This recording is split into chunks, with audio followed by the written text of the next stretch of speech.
যখন মক্কার কুরাইশরা বলে আল্লাহ চিনি রহমান চিনি না, আল্লাহ বলে রহমান রে চিনো না, তাহলে চিনে নাও রহমান নামে তিনি ৭৮ আয়াত বিশিষ্ট কালামুল্লাহ মাজিদে একটা গোটা সূরাই নাজিল করে দিয়েছেন। তিনি নাজিল করলেন আর রহমানু আল্লামাল কুরআনা খালাকাল ইনসানা আল্লামাহুল বায়ান।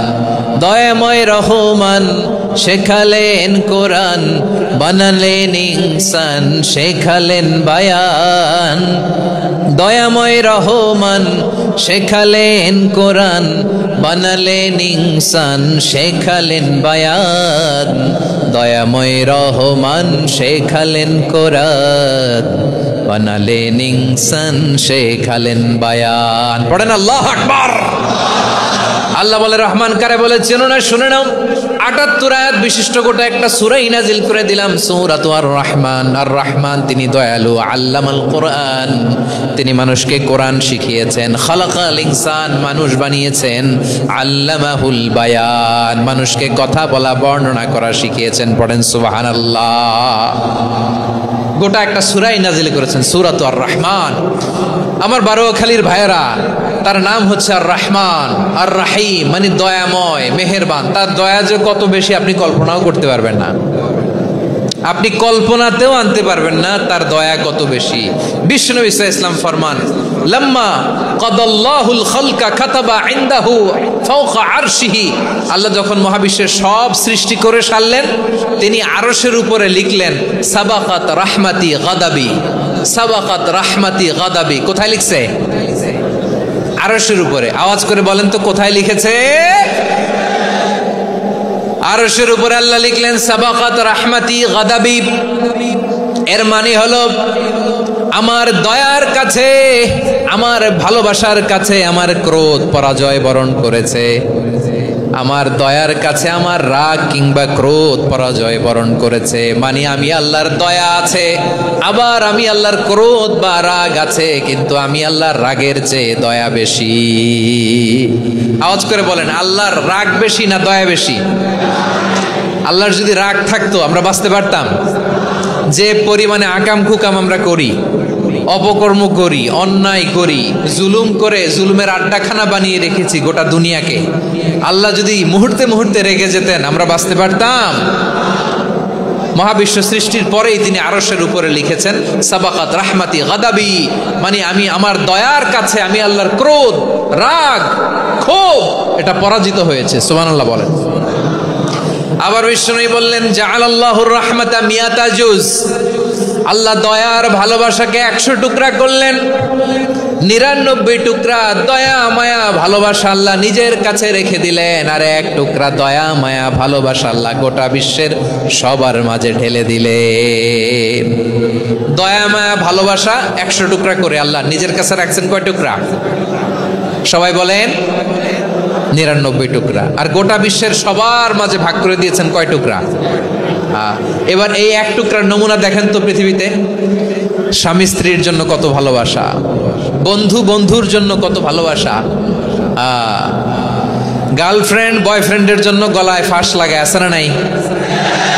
এই এখন গলার আওয়াজ বাড়ছে ইয়াংদের। হুজুর এখন গার্লফ্রেন্ড বয়ফ্রেন্ডের ভিতরে ঢুকছে, এখন আমরা আছি হুজুর। জেগে উঠছে বারোয়াখালী। দেখেন এই তো কয়েকদিন আগেই তো, কত বছরের 12 না কত বছরের এক মেয়ে, কত বছর? 11। ওই দেখেন সব মুখস্থ দুষ্টগুলার, আর কিছু মুখস্থ না থাকলে এগুলো মুখস্থ।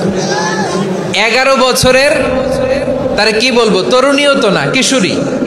এই কিশোরী ভালোবাসার টানে বাপ মা থুইয়া চলে গেছে কোথায়? দেখেন ভালোবাসারে আল্লাহ 100 টুকরা করেছেন, 99 টুকরা ভালোবাসা আল্লাহ নিজের জন্য রেখেছেন, 1 টুকরা আমাদের সবাইকে ভাগ করে দিয়েছেন। যত পাখি আছে পৃথিবীতে, যত মাছ আছে, যত প্রাণী আছে, যত মানুষ আছে, যত জিন আছে, আমরা সবাই মিলে পেয়েছি ভালোবাসার কয় টুকরা? আর আরশে আজিমের অধিপতি আল্লাহ, তিনি তার কাছে ভালোবাসা রেখে দিয়েছেন কয় টুকরা? তাহলে এবার আওয়াজ করে বলেন, আল্লাহর রাগ বেশি নাকি দয়া বেশি?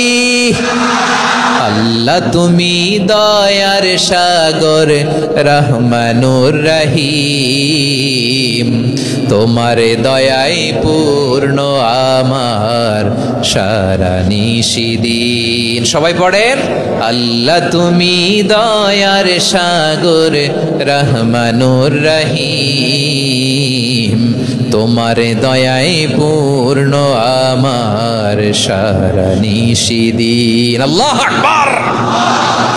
আল্লাহ বলেন, রাহমাতি ওয়াসিআত কুল্লা শাই, গোটা বিশ্বের সব জায়গায় আমি আল্লাহর রহমত বিস্তৃত, এমন কোন জায়গা নাই যেখানে আমি আল্লাহর রহমত নাই। ঠিক কিনা বলেন? এমন কোন জায়গা নাই আমি আল্লাহর রহমত নাই। আমি আল্লাহর রহমত ছাড়া গাছের একটা পাতা নড়ে না। আমি আল্লাহর দয়ার রহমত ছাড়া গাছের একটা পাতা পড়ে না। আমি আল্লাহর দয়ার রহমত ছাড়া আকাশ থেকে এক ফোঁটা বৃষ্টি ঝরে না। তিনি হলেন রহমান, তিনি হলেন রাহিম। ঠিক কিনা বলে? আল্লাহরে চিনতেছেন? আলোচনার বিষয় কি? আসুন আমাদের রবকে চিনি। আসুন আমরা শুরু করে দিই। আল্লাহ তাআলা বলছেন, হুয়াল্লাহুল্লাযী লা ইলাহা ইল্লা হুয়া আলিমুল গায়বি ওয়াশ শাহাদাতি হুয়ার রহমানুর রহিম।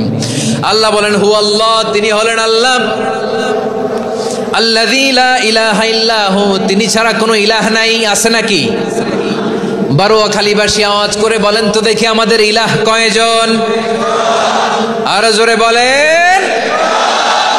একজন হইলে ভালো না বেশি হইলে ভালো? ওয়া ইলাহুকুম ইলাহু ওয়াহিদুন লা ইলাহা ইল্লা হুয়ার রহমানুর রহিম। আল্লাহ বলেন, তোমাদের ইলাহ হলো একজন, তিনি ছাড়া কোনো ইলাহ নেই, তিনি দয়াময়, তিনি মেহেরবান। ইলাহ যদি একজন না হয়ে দুইজন হতো, ঝামেলা আছে না নাই? লাউ কানা ফীহিমা আলিহাতুন ইল্লাল্লাহু লাফাসাদাতা, আকাশ এবং জমিনের মধ্যে ইলাহ একজন না হয়ে যদি মাত্র দুইজন হতো, আকাশ জমিন ভেঙে খান খান হয়ে যেত। ঠিক কিনা বলেন? দুইজন ইলাহ হইলে খান খান হয়ে যেত। আমাদের রব একজন হইলে ভালো না বেশি হইলে ভালো? কথা বুঝতেছেন? আরে একজনেরই তো মন জোগায় চলতে পারি না। ঠিক কিনা? হ্যাঁ, একজন, তিনি যে আদেশগুলো দিয়েছেন আমাদের দুর্বলতার কারণে আমরা তো পারি না। যদি 10 জন হইতো, ওই 10 জনরে হ্যাপি করতে পারতাম, তাদেরকে স্যাটিসফাই করা যেত এত সহজে। 10 জনের 10 নিয়ম থাকতো। একজন বলতো আমার সেজদা দিবি সকালে, আরেকজন বলবে আমার জন্য নামাজ পড়বি 3 বার, আরেকজন বলবে আমার জন্য যাকাত দিবি এতবার, আরেকজন বলতো আমার জন্য কুরবানি দিবা এতবার। তাহলে আমাদের জন্য কঠিন হয়ে যেত। ঠিক কিনা? যদি ইলাহ একজন না হয়ে একাধিক হতো, একজন বলতো না আমি মহাবিশ্ব এভাবে চালাবো, আরেকজন বলতো না আমার মন চায় এভাবে, আমি এভাবে চালাবো, একজন বলতো সূর্য আমি পূর্ব দিকে উঠাবো, আরেকজন বলতো না আমি দক্ষিণ দিকে উঠাবো, আরেকজন বলবে না আমি উত্তর দিকে উঠাবো। এরকম আছে না নাই? ঝামেলা লেগে যেত। এর জন্য বেশি রব হইলে আমাদের জন্য ঝামেলা, খোদা বেশি হইলে আমাদের লস। একজন হওয়াতে আমরা বেঁচে গেছি। বারোয়াখালীবাসী আওয়াজ করে না, কথা বলে না। রব খোদা একজন হওয়াতে আমাদের সুবিধা হয়েছে না? এজন্য আল্লাহ বলেন, লা ইলাহা ইল্লাহু, তিনি ছাড়া তোমাদের কোনো ইলাহ নাই, তিনি একজন। লা ইলাহা ইল্লাহু আলিমুল গায়বি ওয়াশ শাহাদা, তিনি প্রকাশ্যেরও মালিক অপ্রকাশ্যেরও মালিক। তিনি যেটা ওপেন এটাও জানেন, যেটা গোপন সিক্রেট ওইটাও জানেন। আলিমুল গায়বি ওয়াশ শাহাদা, তিনি গায়েবের মালিক, গায়েবের জ্ঞানী, যেটা দেখা যায় না, অদৃশ্য, জানা নাই, এটাও তিনি জানেন। এগুলো জানতে তার কোনো মাধ্যমের প্রয়োজন হয় না। অতীতে কি হয়েছে, বর্তমানে কি চলছে, ভবিষ্যতে কি হবে, সব তার জ্ঞানের ভেতরে আছে না নাই? এজন্য আল্লাহ বললেন আলিমুল গায়বি ওয়াশ শাহাদা, তিনি গায়েবের জ্ঞান রাখেন, তিনি দৃশ্য জগতের জ্ঞান রাখেন, তিনি প্রকাশ্য জগতের জ্ঞান রাখেন, তিনি গোপন জগতের জ্ঞান রাখেন। তার কাছে কোনো কিছু গোপন নাই। ঠিক কিনা বলেন? হুয়ার রহমানুর রহিম। তিনি হলেন দয়াময়, তিনি হলেন মেহেরবান। এই যে শুরু হলো 14 নামের প্রথম দুইটা, আর রহমান আর রহিম। হুয়ার রহমানুর রহিম, তিনি হলেন the most gracious, the most merciful. তিনি দয়াময়, তিনি অতিশয় মেহেরবান। সুবহানাল্লাহ বলেন। তার দয়ার কোনো শেষ নাই, তার মায়ার কোনো শেষ নাই। আল্লাহ। তাহলে 14টা নামের মধ্যে কয়টা পাইলাম? একটা কি? আর রহমান।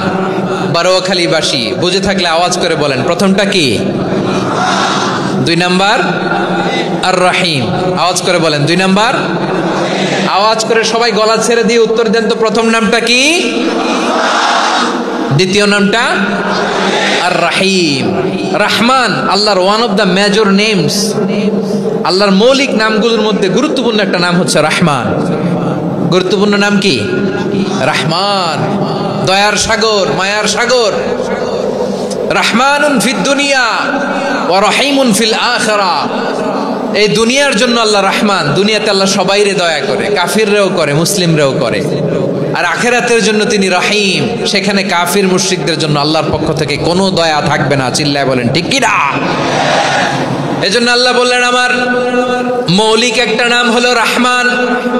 আল্লাহর পরে অন্য কোন নাম দিয়ে যদি তোমরা আমার নাম প্রকাশ করতে চাও, জপতে চাও, ডাকতে চাও, তোমরা রহমান নামে ডাকো। রব্বুল আলামিন ইরশাদ করেন, কুলিদুল্লাহ আউইদুর রহমান আইয়াম্মা তাদউ ফালাহুল আসমাউল হুসনা। আমাকে আল্লাহ নামে ডাকো, কিংবা আমি আল্লাহকে রহমান নামে ডাকো। যে নামেই ডাকো না কেন, আমার আছে অনেকগুলো সুন্দর সুন্দর নাম। যে নামেই ডাকো আমি শুনি, ডাকলেই আমি সাড়া দেই। সকালে ডাকলেও সাড়া দেই, দুপুরে ডাকলেও সাড়া দেই, মাঝরাতেও যদি আমরা বিপদে পড়ি, ডাকলে আমাদের ডাকে সাড়া দেয় কে? সবাই বলুন তো, সাড়া দেয় কে? আবার বিশ্বনবী যখন মক্কায় দাওয়াত দিচ্ছিলেন, তিনি মাঝে মাঝে আল্লাহর নাম বলছিলেন, মাঝে মাঝে তিনি রহমান নাম বলছিলেন।